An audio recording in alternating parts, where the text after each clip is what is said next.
তৃতীয় ধাপে ঢাকা ও চট্টগ্রাম বিভাগে ৬,৫৩১ জন সরকারি প্রাইমারি স্কুলের সহকারী শিক্ষক পদে নির্বাচন করে প্রকাশিত চূড়ান্ত ফলাফল বাতিল ঘোষণা করে দেয়া হাইকোর্টের রায় স্থগিত করেছেন আপিল বিভাগ। সোমবার আপিল বিভাগের জ্যেষ্ঠ বিচারপতি মোহাম্মদ আশফাকুল ইসলামের নেতৃত্বাধীন ৩ সদস্যের বেঞ্চ এই আদেশ দেন। এতে তাদের নিয়োগে আরও কোনো বাধা দেখছেন না আইনজীবীরা। রকুনুজ্জামানের রিপোর্ট। গেল ৬ ফেব্রুয়ারি তৃতীয় ধাপে ঢাকা ও চট্টগ্রামের প্রাথমিক বিদ্যালয়ের সহকারী শিক্ষক পদের ৬,৫৩১ জনের নিয়োগ বাতিল করে দেয় উচ্চ আদালত। তাৎক্ষণিক আদালত প্রাঙ্গণে নজিরবিহীন বিক্ষোভ করেন চাকরি প্রত্যাশীরা। এরপর থেকে নিয়োগ বহালের দাবিতে রাস্তায় ভুক্তভোগীরা। পুলিশের জল কামান লাঠিচার্জ কোনো কিছুই আন্দোলন থেকে সরাতে পারেনি তাদের। উপায় না দেখে হাইকোর্টের রায়ের বিরুদ্ধে আপিল করে প্রাথমিক শিক্ষা অধিদপ্তর। সোমবার সেই আবেদনের শুনানি শেষে নিয়োগ বাতিল করে দেওয়া হাইকোর্টের রায় ১ মাস স্থগিত করে আপিল বিভাগ। তবে অবজারভেশন দেয় ওই দিন কারা আদালতের দরজায় লাথি মেরেছে তাদের চিহ্নিত করা দরকার। হাইকোর্ট বিভাগ যে রায়টি দিয়েছিল, রায় দিয়ে ৬,৫৩১ জন সহকারী শিক্ষকের নিয়োগটাকে বাতিল করেছিল, করে ২০২৪ সালের কোটা সংক্রান্ত যে সরকারের প্রজ্ঞাপন, সেই প্রজ্ঞাপনের ভিত্তিতে নতুন করে ফলাফল প্রকাশের যে সিদ্ধান্ত দিয়েছিল সেটির কার্যকারিতা স্থগিত করেছে।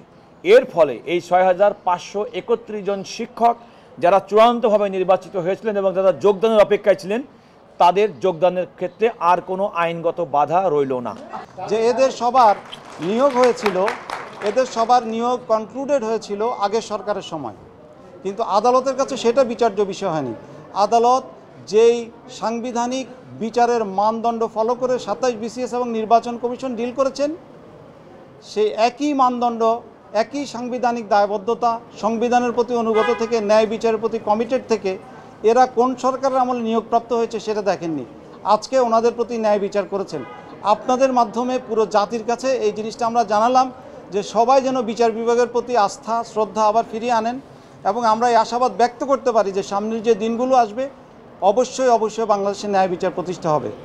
হাইকোর্টের রায় স্থগিত হওয়ায় খুশিতে আত্মহারা শিক্ষকরা। এই বিজয় আসলে ৬,৫৩১ জন শুধু শিক্ষকই না, ৬,৫৩১ জনের যে পরিবার, সবারই বিজয়। আসলে মানুষ মাত্রই আবেগপ্রবণ, আমরা আমাদের আবেগকে সংযত করতে পারিনি হয়তো, সেজন্য আমরা পুরো রাষ্ট্রের কাছে আমরা ক্ষমা প্রার্থী, আমরা ক্ষমা চাচ্ছি। আমরা জাতি গড়ার কারিগর।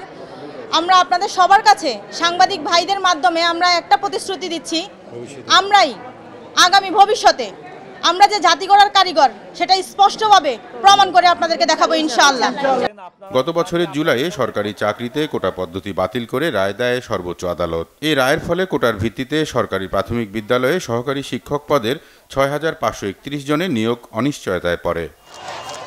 রকুনুজ্জামান, বাংলা ভিশন, ঢাকা।